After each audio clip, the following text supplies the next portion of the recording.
بسم الله الرحمن الرحیم.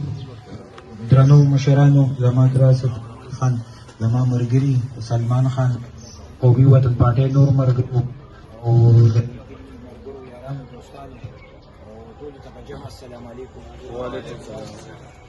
څنګه چې تاسو ټول ته پته چې نن دې کلي کې موږ د موږ څو کوره داسې وو، بلکې د هغون کلي اوس په اتفاق یو اتفاق شو او دا غون کلي چې کوم زمونږ دا څومره کورونه دي، د وسیم دی کور دی، د وصال حاجي صاحب دی کور دی، د روید دی ظفر حاجي صاحب دی کور دی، دا لالازار قبیلې سره قوم سره تعلق ساتي او دا ټول ملګري موږ ته راوړېدل.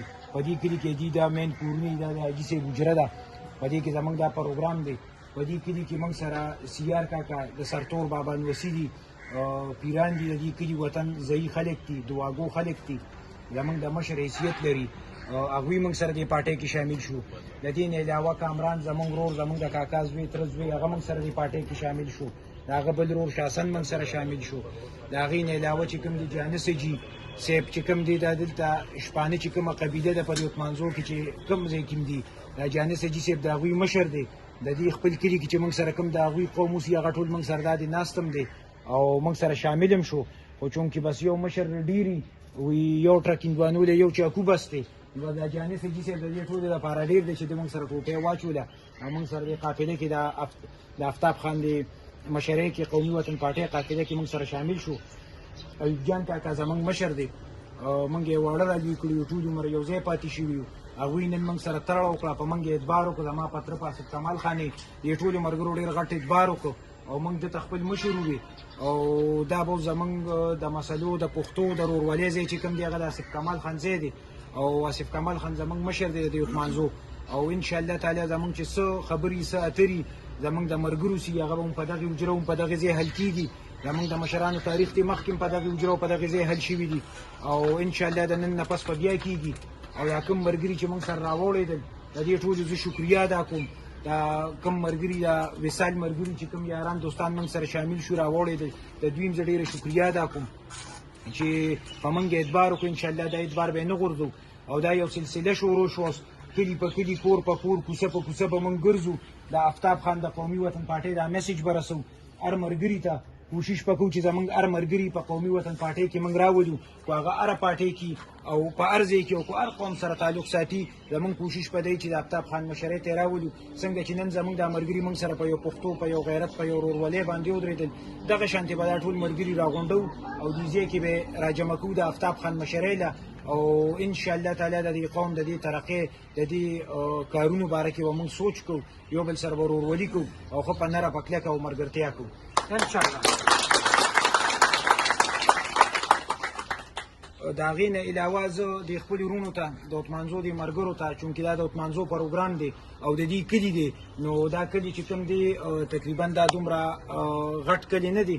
زموږ چې دا څومره کلي دا ټول موږ سره یو رنګ کې شو، سوای د یو کور دوونه چې هغه مختلفو پارټو کې دي. انشاءالله هغوی به موږ ځان سره شاملو او دې ځای کې به راجمع کوو د آفتاب خان مشرۍ له.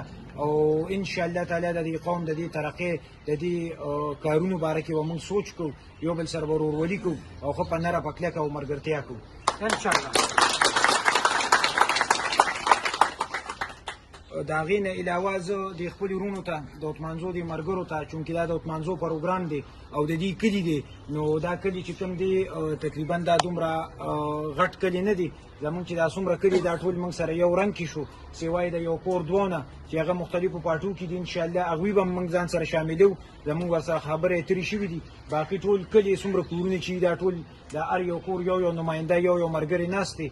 نو چونکې زموږ د پروګرام چې کوم دی د هر ورځ داسې شوه چې د پی ډي ایم جلسې جلوسونو خبرې اترې وې، نو په هغې کې موږ دا پروګرام ډېر په شارټ ټایم د ملګرو اصرار کوو چې خامخا لکه موږ د دې روژې نه مخکې دا خپل پروګرام او د شمولیتي غونډه وکړو چې موږ ټول شامل شو. ښه په مخکې د هغې نه پس دوی لګیا هر ملګری به کومک کوي، نوي ملګري به راولي، دې پارټۍ کې به شامل دي انشاءالله تعالی او په مخ په وړاندې به ځو. زه صرف یو د اسف کمال خان په اجازه جي یو خبره کول غواړم. زموږ د دې اتمانزو چې کوم روریان دي، مشران دي، بلکې د دې غونډې حلقې به یاد کړم. دوی د دې ځای نه یو کس رسولي د اسلام آباد ته پاس کړی دی، چونکې اوس هغه د دې ټولې حلقې مشر دی د دې ټولې غونډ سیټ یوازې هغه د یو پارټۍ سره اوس تعلق نه ساتي، په هغه موږ ټول عثمانزوال ټولې حلقه یادېږو. بله ورځ داسې په دې نېټ باندې یو وایس چلیږي چې لګیا دي یو ایم ان اے خپلو ورکرانو ته او خپل ورکران هغه ته د خور مور بېزتۍ کوي، یو بل ته کنځل وینا کوي، یو غپ غوبل یې راغښتې دي. نو زه د ستاسو په ملګرتوب په وسادت، ستاسو د طاقت، ستاسو د زور په وسادت زه دا خبره کوم چې د ډسټرکټ 403 سیشن جج صاحب ته، دی ډي سي صاحب ته، د الیکشن کمیشن ته، د پیښور های کورټ جج چیف جسټس صاحب ته زه خواست کوم چې دې معاملې دي ښه پوره انکوایري وشي، چې دا سړي نور خپل اعتبار بیله په دې خلکو کې دی نور د دې سیټو د دې عهدې ساتلو قابل نه دي، د ده خلاف دې د آئین مطابق کاروی وشي. دا سړی نه اوس صادق دی او نه امین پاتې شو دې واقعي نه پس. نو موږ دا خواست کوو، دا وینا کوو چې د ده خلاف دې پوره کاروی وشي، د سره نور اخلاقي جواز نشته چې دې په دغې کرسۍ باندې ناست دی.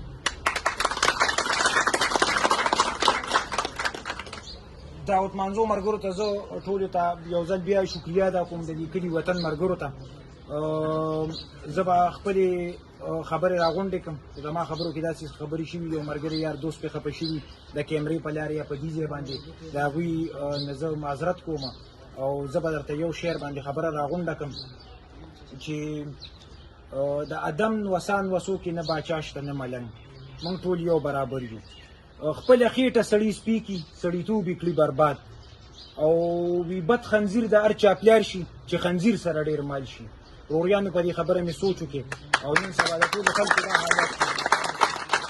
زه خپلې خبرې راغونډوم او اجازت نه غواړم. والسلام. ډېره مهرباني.